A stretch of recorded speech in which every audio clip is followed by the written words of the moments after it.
Well, thanks to everybody for tuning in this morning on the West Coast and in the early afternoon on the East Coast. And then, of course, from all parts across the globe. We are ZEISS Cinematography, and we're here with two excellent cinematographers who want to share their experience on a recent production that they worked on together called Exo Kitty.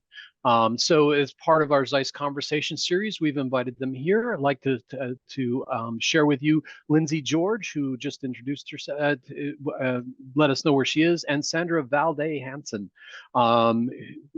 who is also with us. So you two had worked together on the Netflix series called Exo Kitty. Lindsay, if you want to start off, tell us a little bit about yourself and how you came to this project. Yeah, I was working on a TV show in Vancouver called Kung Fu. It's a CW show, and I was working with a director named Jeff Chan, who is a lovely director, and we really got along well, collaborated well, and he mentioned my name to Jenny Han about working on this show shooting in South Korea called Exo Kitty. So I got the opportunity to interview for the show, and with Jeff's recommendation, I think that helped, was able to speak to Jenny, and then started the ball rolling on potentially working on the show. And that all came together really well. I met a bunch of the other producers, and then was introduced to Jen Arnold, who was the pilot director. And yeah, it all kind of came together quite quickly. And then, 4 weeks after I interviewed, I was in Seoul, Korea. So it was kind of a whirlwind, and it all worked out really well. So it was a really fun project to be invited on. Awesome. And then Sandra as well, you were brought in on the project. If you could give us a little bit of your background and then how you got involved in Exo Kitty.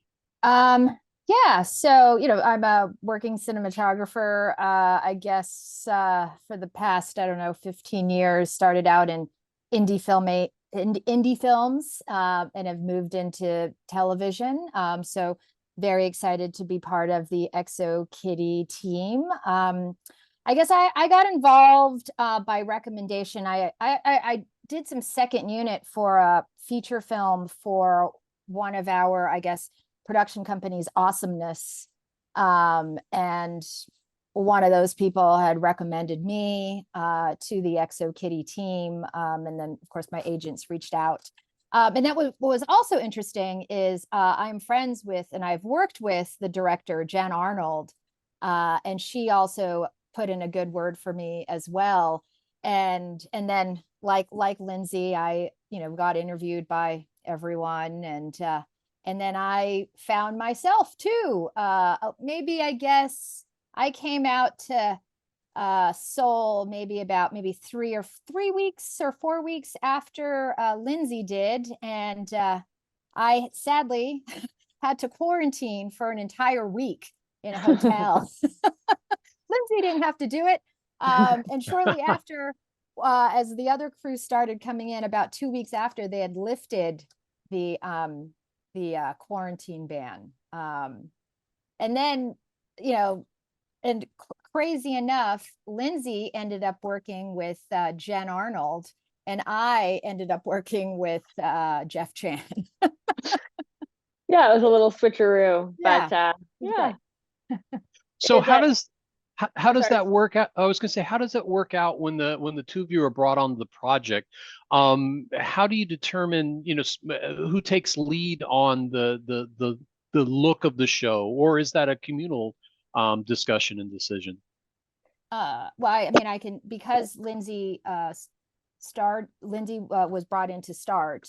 She really took lead in terms of the look of the show, but was very gracious in getting me involved in many of the conversations with crew, and showing me things that they were already talking about, because obviously we both need to, the show needs to look the same all the way through. Right. Yeah, it's one of those things too where conversations were happening, and I'm sure Sandra was involved too in the interview process of hearing from Jenny. Jenny had a very specific idea about sort of where the direction of the show wanted to go, and there were a lot of really strong references in terms of like the K-drama world, which was something that I was being introduced to through this show. And that was a really important thing that came up during the interview process of just like watching and getting involved in all these K-drama, in that K-drama universe. I'd heard of K-pop, but I'd never really seen the K-drama world. So that was sort of the direction that we all took. And then Jen Arnold and I started early in Seoul building sort of a lookbook and really bringing together some imagery, both from the features of the To All the Boys I Loved Before films, and then from the K-drama world. So we could kind of marry the two ideas, you know, so we didn't alienate the audience that was coming from the features, but also bringing forward a new K-drama feel to the show. And Okay. yeah, and then we involved Sandra and Jeff because they, you know, they're doing the second 2 episodes. So there really needs to be sort of a through line between the first 4 episodes for the audience. And yeah, and then, you know, always being collaborative and involving everyone in those decisions really helps to make the show feel cohesive. Wow, excellent. So what is a K-drama? Because we're familiar with the music side of that, but does it have specific looks of its genre that you were looking to bring into ExoKitty? Yeah, there's a very sort of I wouldn't call it melodramatic, but there's a real emphasis on the relationship side of things in a K-drama. You really want to prolong the moments between 2 people of a will they, won't they kiss, will they, won't they have that hand brush that you really want them to have. So it's about really sort of emphasizing those moments of the love connection that might be happening between 2 characters. That's something that you really want to preserve. There's also elements of really being detail oriented, of people walking together and sort of, you know, prolonging the moment of like the big reveal of someone's outfit at a party, and you just really sort of emphasizing all those little moments that people feel emotional connection to. I could Yeah. see that. Yeah, it was exactly that you mentioned that from that photo. Yeah, her first introduction to that welcome party in the first episode was definitely a strong impression, certainly. And I guess there's also, you know, like the emphasis of like a heightened reality and these magical moments, and emphasizing color and pop is, you know, another kind of trope of the K-drama. I really was very excited. The amount of research, I mean, you know, to say that my work is what I need to do in my work is to watch these K-dramas. I mean, what kind of great job is that? You know, I concur. Yeah, absolutely. I mean, No, it was that's one of that. those things too, watching the K-drama, you realize how the breadth of the South Korean film industry is too. That was really cool. Like when you're watching all these K-dramas, you're really seeing how they have a whole visual language that's very common through all of the series that they've done with multiple different streamers. And I think that was a really fun part of it too, is just sort of seeing that there's this entire world that they've created of really interesting dramas that people really love and have become super popular. And this was just, it was also at the end of sort of, in a different vein, the Squid Game phenomenon of like that really breaking out too. So it was one of those things, when we were doing the research and getting invited to the show, it felt like it was something that was very, you know, on the pulse of what people wanted to see, sort of like this Korean world. So it was a really fun project to explore because it was something that felt very timely. Lindsay, could I ask you about a specific shot, the shot with we had a still image up of Kitty when she's in the car and she's rolling down the window. Could you tell us about how you approached that whole scene? Yeah, so that sequence was really one of the pinpoints of what people wanted to see in the pilot. And so what we ended up doing, it was a really complicated sort of setup because we're doing a process trailer in the streets of Seoul, and Seoul is a very large city with a large population. So it was really complicated, but it was a remote head strapped to a process trailer that we then, you know, come off of Kitty and sort of see the world around her. And we really wanted to give that sort of like wide lens, close into with the character feeling of like sort of seeing the world around her and really exploring Seoul with Kitty. And I think Anna's face, like our Kitty actress, she just has this really expressive face that makes the audience want to explore the city with her. And so I think that was a really important part of the shot, was just sort of being with Anna. The window rolls down and then we start to really explore Seoul with her. So yeah, that shoot sort of was a really complicated but fun part of the pilot shoot.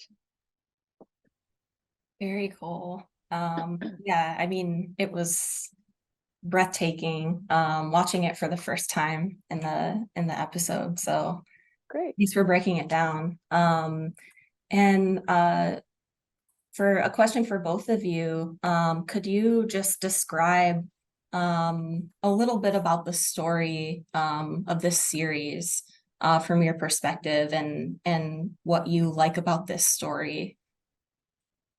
Do you want to go first, Sandra? Without maybe giving away any major spoilers or anything like that, but Right. just for the audience.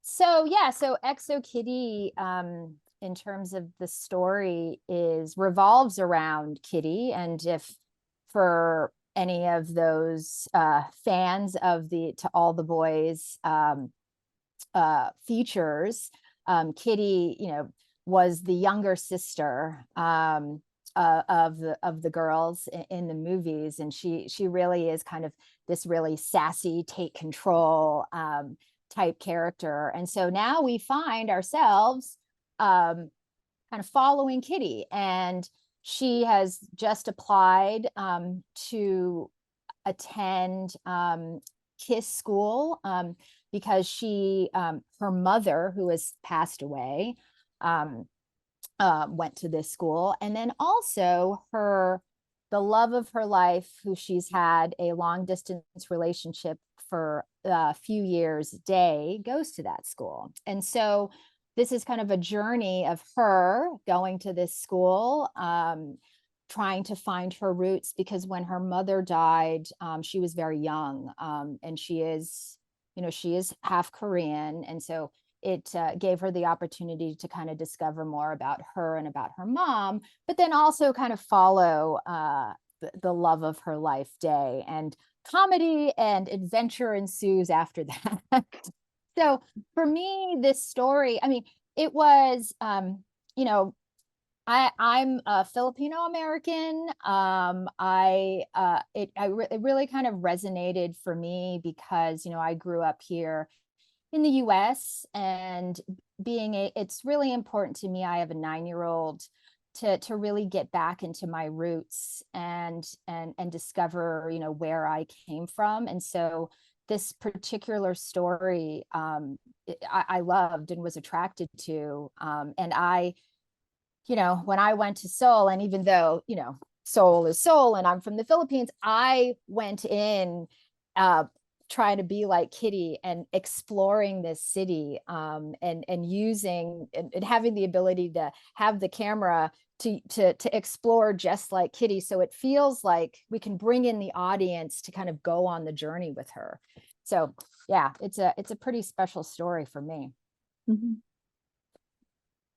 Lindsay, do you want to jump in as well? Yeah. I mean, Sandra did a really great job of yeah, giving sort of like that overall view of what we were sort of exploring. And I think for a lot of us on the crew, it was most of our first times in Seoul. And so I think we all were sort of really embracing this idea of what we were all seeing around us and sort of exploring and everything like that. And bringing that into the photography was really important to all of us. And I think what was great was a lot of the directors that would come in for the show were really pushing to have a lot of the scenes be in these exterior locations. There's so much great architecture, both traditional historical architecture and modern, very tech forward architecture that was in Seoul. So we were all doing a great job of trying to bring as much of the scenes of the show into that world to really give the audience the feeling of Kitty exploring this new environment. And that was really important for all of us.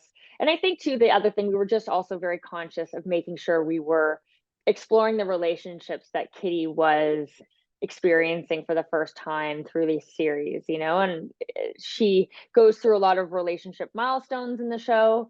And I think it was really important for all of us to make sure that even though we were trying to show Korea, we were also really focused on being in the first person story of Kitty's relationships with all these people. So it was a really fun series because it was, you know, balancing those two elements.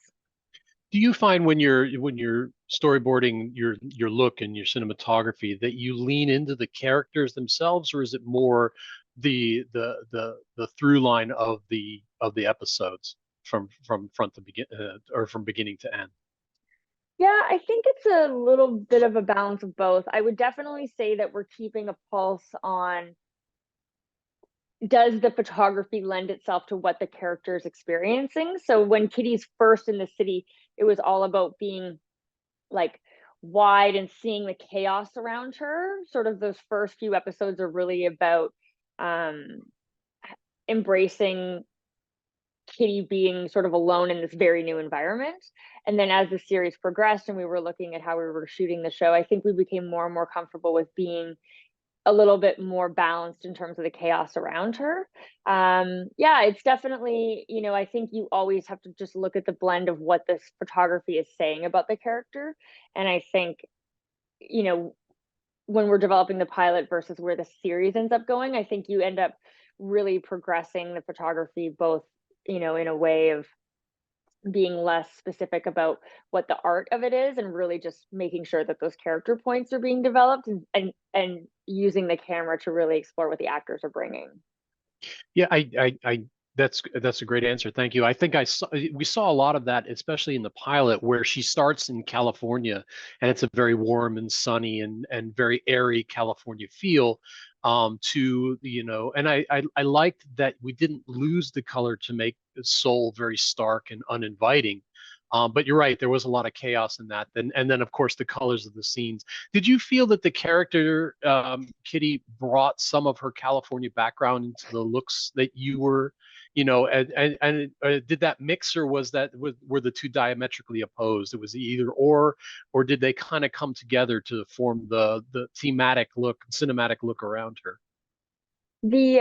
The pilot specifically had a very interesting color story because we started in the colors of the feature. So the first opening sequence, you know, the whole stuff with John Corbett, her father, all of that was really brought into the color story of the To All the Boys I Loved Before movies. And actually we shot those initial scenes later after we came back from Seoul. The house for the To All the Boys movie, spoiler alert, is in Vancouver. And so we actually shot those sequences after we shot in Korea. And I actually brought the Dailies colorist, the DIT from the features, who's a friend of mine and I worked with on Midnight Club, onto the shoot of the Vancouver portion. So we were really able to bring back a lot of those color stories from the features, which were sort of a lot of blues in the shadows and a lot of yellow cast on the overall image, but a very sort of like a little bit more of a muted palette while embracing the sunshine of the features.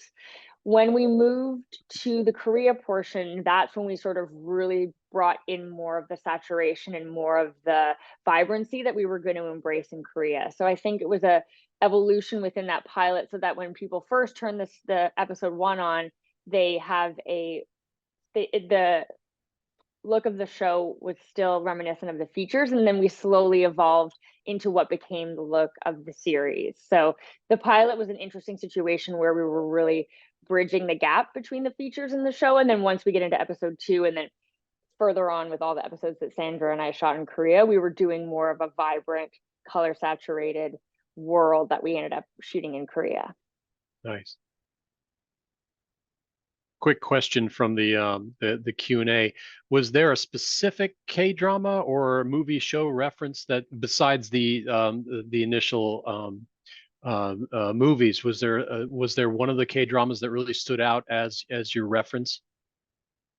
There wasn't for me. Sandra, did you have any that really Wasn't Startup oh yeah, Startup, I Yep. think, was a big reference, just in terms of like the colors and the magical moments, and then also split screen and overheads. So I would say Startup. It was interesting because Bridgerton actually does yeah. a lot of K-drama world things too. Like if you watch Bridgerton and the romance scenes, they do a lot of the same references that K-dramas do. The shot, reverse shot, closer shot, reverse shot, like the kiss. So that was also a large reference. It's interesting how that, idea of camera work has come into a different series, but Bridgerton also was one of those series that really embraces the shot, reverse shot, close-ups of the romance moments. So yeah, we tried to, again, incorporate one of, both the kind of K-drama and then the North American or like American rom-com and blend the two together. So to have references in both worlds, I think were what really, drove the look of the show. Awesome. Oh, yeah, you can see that. Yeah, I'm working several screens here. That's why at the same time. There's a lot of episodes of it, but it is. I watched the entire thing. Well, I was also stuck in quarantine for 7 days, so I had a lot of time to watch a bunch of stuff. Awesome. So now the lens, you used the Radiance lenses for this. Was that exclusive, or did you mix them with others? No, we actually I'd used the ZEISS Supreme Radiances on Midnight Club, which we shot, which was the project I shot just before I got on to season 2 of Kung Fu. And I really loved just sort of the look of the lenses on faces, but I also really loved the flares that the lenses were giving me, this sort of like really interesting sort of techy like blue flare that really spoke to what I was looking for Korea. I think we ended up having to bring the lenses with us because they didn't have them in-house in Korea. What was nice about them though is that because there were some ZEISS lenses that were available in Korea, we were able to bring like some master primes on and stuff that felt like it kind of worked within the framework of what we were shooting on for our main lens package. Yeah, that was sort of the thought process. What the other thing that's great about those lenses is they're all the same sizes and they're really easy for our team to work with. We were shooting a very quick pace. And so it was really important for us to have lenses that were both beautiful, but also very easy for everyone to work with. And so that part of it was really important. But the lens choice really came down to the way that the light fell on the faces in the lens, and also just we really knew we wanted to embrace light flares in the show, and so the way that the lenses flare was really appealing to us.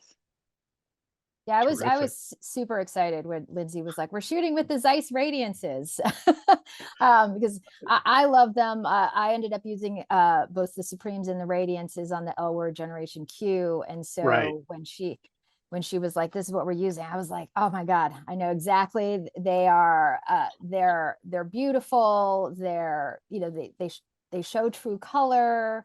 They're fast because instead we had to move quite quickly. We had crazy schedules out there and shooting in Korea.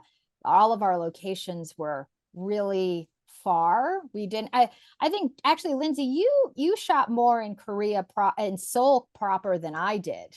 Yeah, you were on the road a lot. I was on the road. The crazy thing about the thing in Seoul is every location's an hour and a half away from each other.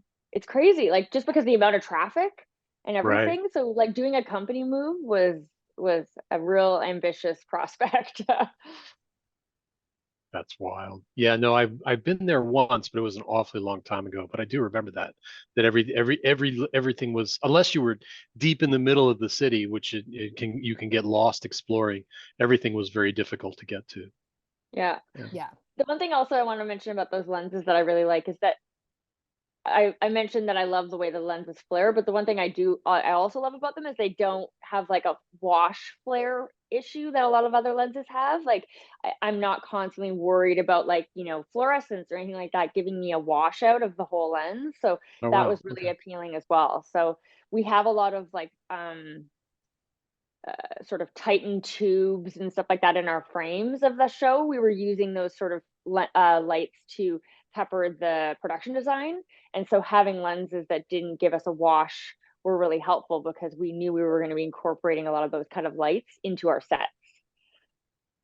Excellent. Yeah. Go Sorry, ahead. go ahead, Tony. No, go, please. I was going to ask about when you were figuring out your package, did you already mention what camera you used for this? No, I hadn't mentioned that yet. We used the Sony Venice, the Generation 1. The reason we chose that was just the dual ISO was really helpful, again, because of the pace of the show. We ended up utilizing the Rialto attachment for it as well. For the car work that we already spoke about with Kitty, we had 3 different bodies shooting simultaneous coverage on that rig. So Nice. having the Rialto was really helpful because we could fit it into multiple places. Yeah, and then I really love the rendition of the blacks on the camera. It really has like a very true black feel.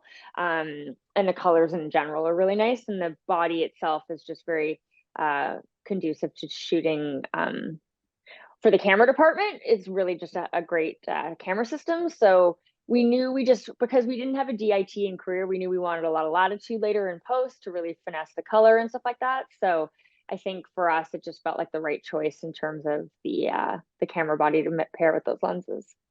It's interesting. Did you end up creating the LUTs before you went over then, or We actually created the LUT after the camera test that we did in Korea with the cast. Okay. We worked with Picture Shop out of LA. Chris Boyer did the color for us. And so we did, and then we ended up refining the LUT as well. It's a really difficult situation because a LUT is one of those things where it never truly applies to every situation. So we knew that we were going to be adjusting later when we got to final color, but we did create a LUT that came out of the camera test for the show. Awesome. Was there any other equipment that was, or tools that you used that were particularly helpful to you? Like when you were mentioning the Rialto, was there anything else that was really crucial in your package that helped you achieve the look?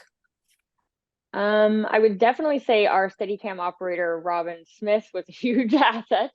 He had just come off of, he came off of Moon Knight, the Marvel series. Oh, wow. And then Okay. when I called him for this, he loves to travel. So he was like, I'm in.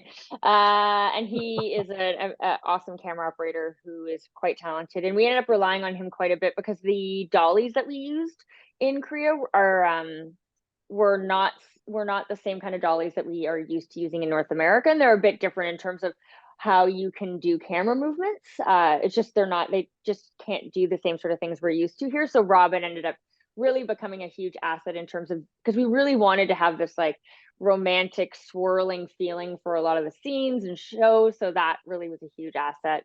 We did utilize a techno crane on a few occasions, again, to get scope in Korea and have that sort of thing. Sandra, did you have drone stuff for yours? Yeah, we did do some drone work.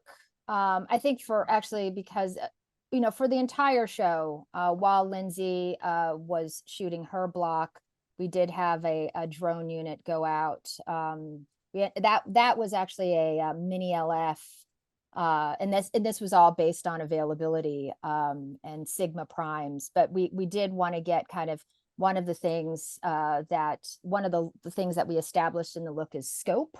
And so being able to use the drone was really beneficial for that.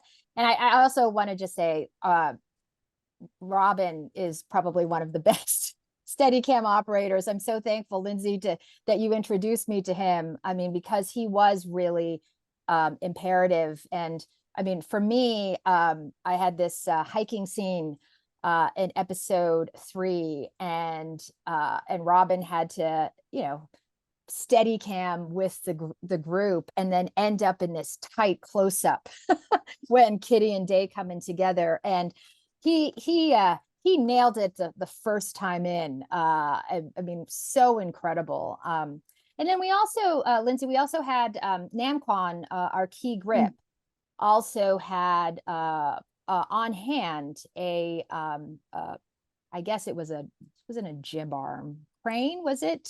Yeah. That was it the GF? Yeah, the GF. A GF crane, yes, that we used because bringing in a techno crane was always a costly thing. So it was great to have that GF available to us all the time. Yeah. So.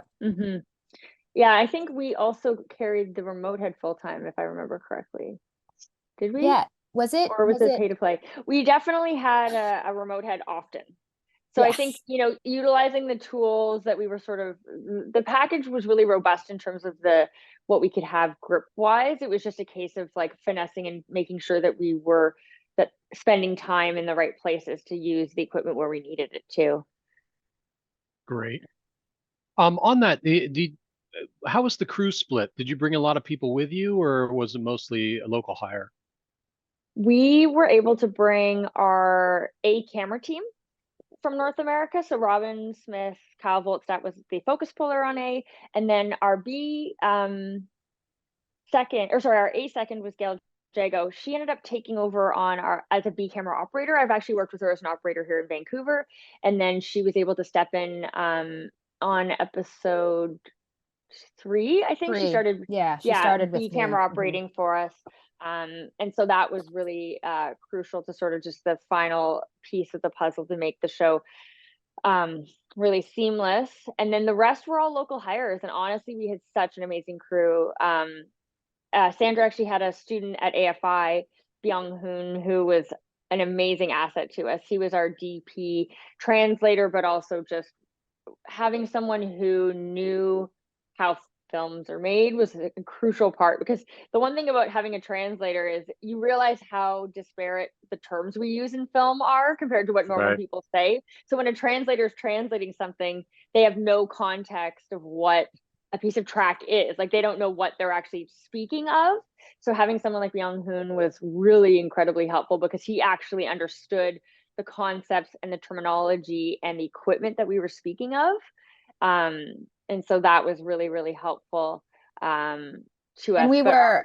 And we were able to bring in Byung-Hoon at the end, and he shot some second unit for us. Like, there was some inserts, and I had some VFX work in episode 8 that needed to be done. And because he understood all the nuances and took really extensive notes, I mean, it just seemed to be the best thing to have him shoot second unit for us.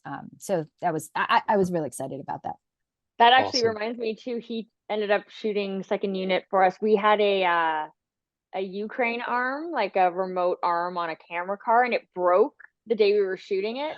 And we had to leave him with that unit. It's the car sequence in the finale where Day is racing to the airport, and so he ended up having to shoot some of the car race footage. I mean, it's one of those things where it was an all hands on deck situation. What was great about the crew is they were really helpful in terms of being able to step in and really go above and beyond. Everyone was so eager to be as helpful as possible, and it was a really cool experience working with all the crew out in Korea. And honestly, they shoot a lot of stuff out there, so they are very talented. The one thing about it is they just do things a little bit differently. So it's just finding a common ground into how everyone works together.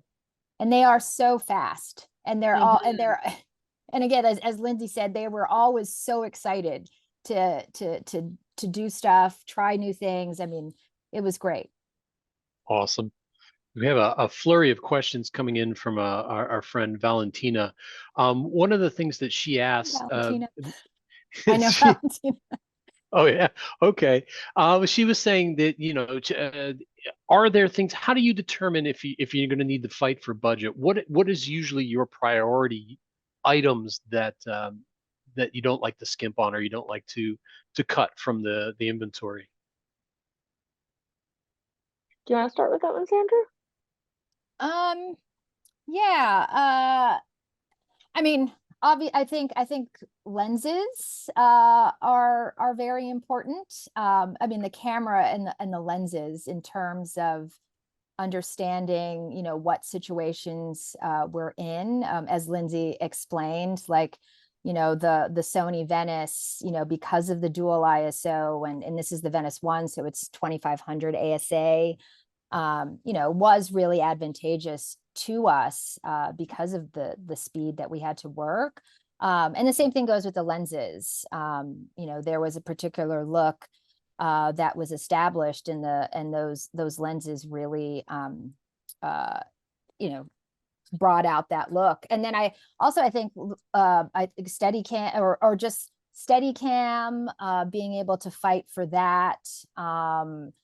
And it was really great. You know, Lindsay brought out Robin. You know, those are the things, you know, thinking about what the situation is, how the look of the show is going to be, taking into consideration all of that, you know, is really something that I think we both fight for, regardless of what show we're on, is making sure that the camera, lenses, and pretty much the key crew are there.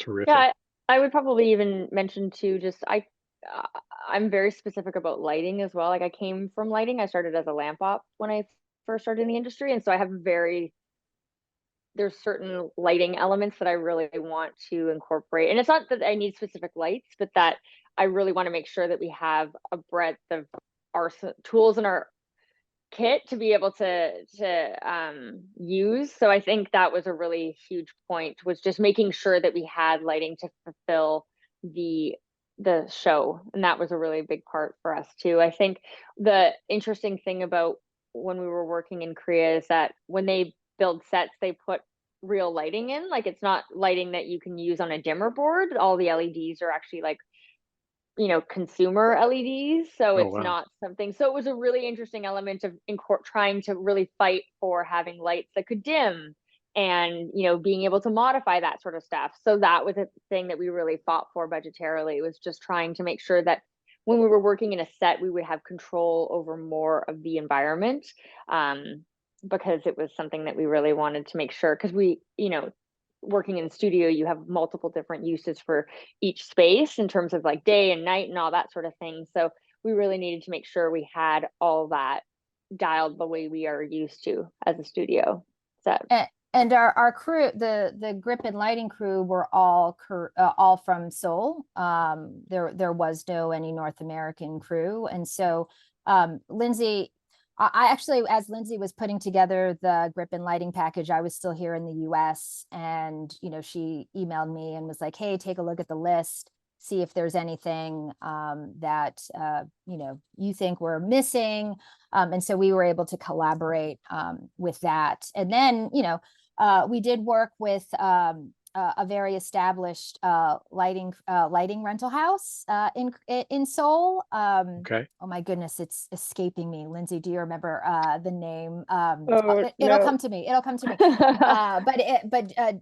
And they were also very much, you know, oh, you need this? Okay, we'll make sure, you know, we get it. Gen Lighting. Yes. Thank you. Yes. Thank you, Shi Young. Yeah, Thank you, Shi Young. Thank you. Shi Young, don't tell them that I forgot the name. Well, I think what's interesting too, and the one thing I'll point out about the differences of unexpected differences of working with a lighting package there is Gen Lighting had the top of the line new LEDs. Like we were working with all the sky panels you could ever need. Nice. But what was interesting is when we were lighting the studio, they actually don't carry a lot of tungsten units. That's not a thing there anymore. It's like an archaic technology to them. So it doesn't really, that's not something they utilize a lot. So for them, it doesn't seem like a necessary thing to have, which, you know, for the Korean film industry, it makes sense. If you're not using them, why would you carry them? So for us, it was very interesting sort of figuring out how we were going to build these studio sets with lights that we aren't used to using, just because it's, you know, something that it's a different way of working out there. So they're very into the LED world, which was incredibly helpful. But this But when we go to something like a studio space, it's a very different kind of build in terms of what lights you normally use. And so it was a bit of just figuring out how we could make it work with all of the products that were available to us. That's wonderful.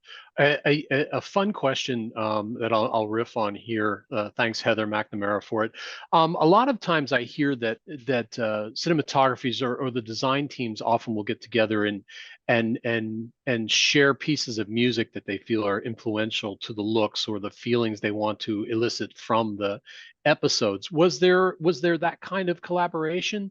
Were there pieces of music that kind of drove the feelings that you were trying to get out of the piece? And by extension, did you have any influence over the songs that actually ended up being a part of the show? A song that was a through line through the whole series was "Everybody Wants to Rule the World." So that song was incorporated into some of the writing. So we knew, usually with music, a lot of the clearances on that stuff doesn't happen till post. So you don't actually know a lot of the times what's going to get cleared and all that sort of stuff. But this song specifically, we knew was going to be in the show, which was really fun because it is performed in its original version, but it also is incorporated into Yuri's DJing set, which happens in the episode 6 work. And so we knew that vibe of the song was going to be part of the vibe of the show, and it comes up later in the series again. And so I think that really helps set the tone in terms of like you see the vintage version of it, and then you see sort of like the updated current vibe that we were going for, and that felt very true to the experience of the show. But Jenny has a very specific idea about all the music in the show, I would say. I mean, Sandra, you've worked with her since then too, right? So you sort of get the feeling of how that music soundtrack is incorporated into her series. Yeah, I mean, as Lindsay was saying, on the Summer I Turned Pretty, music definitely is a little bit more influential because it is actually not, I think, songs, and there's still, as Lindsay was talking about, clearances need to happen, but songs are written in those scripts to give us kind of an idea of tone and vibe. As far as Exo Kitty goes, as Lindsay said, really the only song was Everybody Wants to Rule the World, which actually did play in my episode 3, the original version.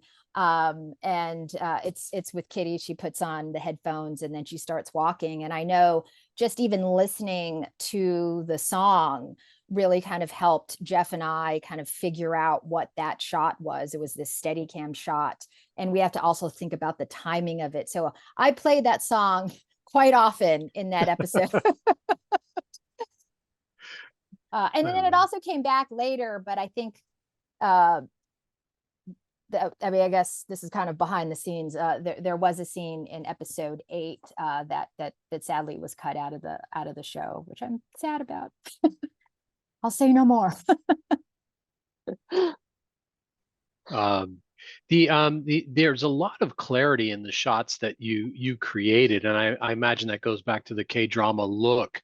Was there a need, or did you have a use for different diffusion or other effects, practical effects on with the camera and lens package? Did we have the black glimmers on those? No, we used the Radiant Softs.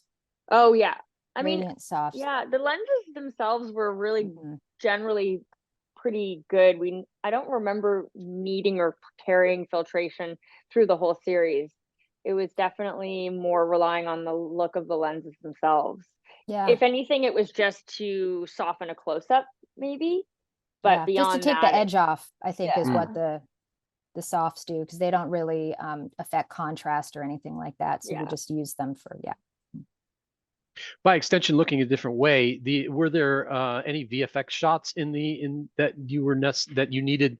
I was moving in more into a conversation about lens metadata, and the data that's provided by camera and lens packages for use down the pipeline. I had a bit of VFX work in 108. I mean, we didn't necessarily send any sort of lens metadata. I mean, I was taking some camera notes in terms of angle. What was really interesting is our Q-take person. She was just amazing, and so we it was a bit not complicated, but we did have our VFX team in North America kind of looped into Q-take when we were doing the VFX work, and then she would do overlays for us, with the comp to kind of see how it was all working.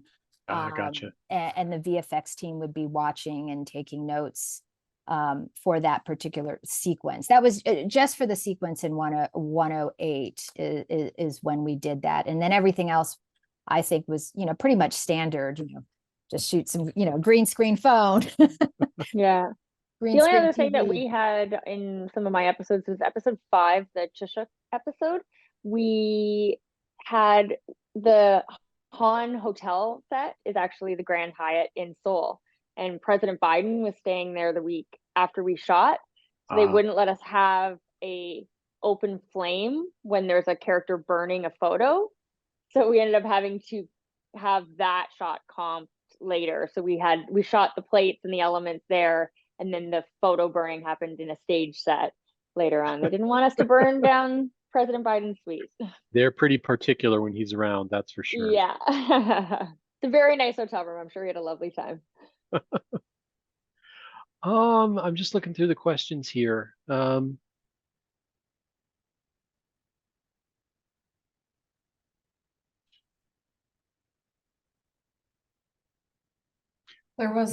was one about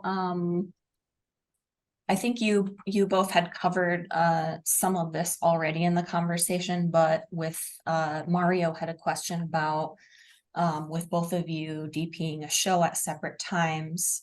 He was curious what your prep was like. If you could talk about that, that would be interesting. Yeah, I think it's one of those things that until you're actually shooting imagery, it's really tough to make sure that everyone's on the same page. But I think both of us watch everyone's dailies and stuff, so we're making sure that we're having a conversation about, overall how the shows are going to be put together. It's one of those things that working as an alternating DP, it's a very interesting scenario because not only is the DP different, but the directors are always different as well. So I think the important thing is you really want to make sure that your main character is photographed similarly. Like if we're center punching Kitty through the series, we're making sure that that's something that's happening through the whole thing. But I think the thing that helped keep everyone based, especially on this show specifically, was that we were really seeing the environment through Kitty's eyes. So whether that meant a different kind of camera movement between director to director, it was still about making sure that Kitty's experience was the one that we were all highlighting. So I think that, it's more of a thematic through line as opposed to a specific, like we always do this kind of shot here, we always do this kind of shot there. But I mean, I think also, Lindsay and Jen Arnold, the pilot director, did put together a kind of a lookbook of cinematography that they passed along to me, which I shared with my directors. And then, Lindsay and I both share the same crew. And so talking with Robin, our camera operator, like for me, I would be like, how did they approach this? Or, I would get a lot of his input just so that we can maintain that consistency. And then also, like Lindsay said, I was watching all the dailies. We also get stills too, which was like a quick way, if anything, for me to just kind of go through and see like, okay, yeah, this is what the center punching looks like. This is what when they're doing kind of dialogue between two characters, what the other shows are doing, so we can maintain consistency. And obviously, yes, we're not following like this must be this way and this must be this way. I mean, we're still going by story perspective, what's happening emotionally in the scene. But we're using that kind of as a base level, or I was using that as a base level all throughout the episodes that I did. Very cool. Wonderful. Well, we're coming to the end of our hour, and thanks again to Heather McNamara in the Q&A. She had a great question that I'd like to ask both of you as we kind of end here. But I always love stories about how you got started. And her question is, how did you get your first big break? Are there any serendipity stories? My big break into cinematography was I was on a TV show called Colony, which I was the camera operator on, and I knew that they had second unit work. And Chris Faluna, who's an amazing director of photography, sort of was able to see that my passion for the show and everything really was an important element to how the show was going. And so he really took a chance on me and allowed me to shoot the second units for that show, which was a very ambitious show. And so that was sort of my big break into like higher budget cinematography. So I think that was sort of a moment that really felt specific to my career trajectory, which was really great. Awesome. And Sandra? I guess so. Yes. I happened to answer. No, I happened to answer an ad for. I guess this director was doing a short and lost their cinematographer last minute, and like the short was shooting in like 2 weeks, and I answered the ad, and then somebody chimed in and said, because it was like a list, and somebody chimed in and said, Sandra's great. And so I met the director and producer, and we had a great time. But then that producer went on to line produce the indie filmmaker Greg Araki, who was a bit of a Sundance darling. And I was fairly aware of his work because I was following indie cinema, particularly kind of out of the late 90s, early 2000s. And he happened to be looking for a DP. And that line producer, who I just met on this short, was like, hey, Sandra, do you want to throw your name in the hat? And I said, sure. There's no way I'm going to get this job. I am just starting out. I think I might have had like one kind of indie kind of sorta under my belt. And I was like, there's no way that Greg is going to choose me. But you know what? It would be incredible to meet him. So yes, put my name in the hat. I interviewed, and then I got the job. And, that was almost like over 10 years ago. And Greg and I are still working together to this day. Wonderful. Yeah. Wonderful. Awesome. Well, I want to thank both of you for sitting with us today. Lots of fantastic stories out of this production. I know we've watched a lot of it as well, and it's a fun romp. It's a fun piece to watch. Our thanks also to our friends at Netflix for providing some of the imagery we showed on screen here today. Lindsay, terrific to meet you, and Sandra, as always, happy to have you here. Happy to have both of you with us. Thanks again. Is any last comments you want to make to our audience? If you get the opportunity to shoot in Korea, go for it. It definitely was a really cool experience. And I think the generosity of the crews there was really wonderful. And not only that, but it's always really important if you're a cinematographer to take the opportunities to shoot overseas, because there's so many different ways of working and different techniques that are really interesting and help to make you a better cinematographer overall. You know what I mean? It's one of those things that it's really worth it when you get the chance. Well, and that can be a documentary, that can be a short, it doesn't have to be a big budget thing, but it's one of those things that it really is something that's important to take advantage of. I absolutely 100% second what Lindsay is saying. So she said it perfectly. That's exactly what I would have said. But, yeah, thank you so much, ZEISS, for, bringing both Lindsay and I to talk about this show that we had so much fun putting together. And thank you all for all the people in the webinar for showing up, and then also watching the show and getting it picked up for season 2 once Hooray. crazy strike is over. Yeah. Exactly. Well, we're all hopeful for a quick end. Yeah. So we can all get back to work. Yes. That'll be wonderful. Thanks to everybody. Thanks for everybody watching at home. We will put this on our YouTube page, ZEISS Lenses Americas, probably by next week, so you can rewatch it there at your leisure. Thanks again, Sandra and Lindsay. And of course, as always, Anna Schmidt for joining us from ZEISS on the West Coast. Thanks again, and we look forward to seeing you next time. Bye, everybody. Thanks, everybody. Bye. Bye, thank you. Joining us.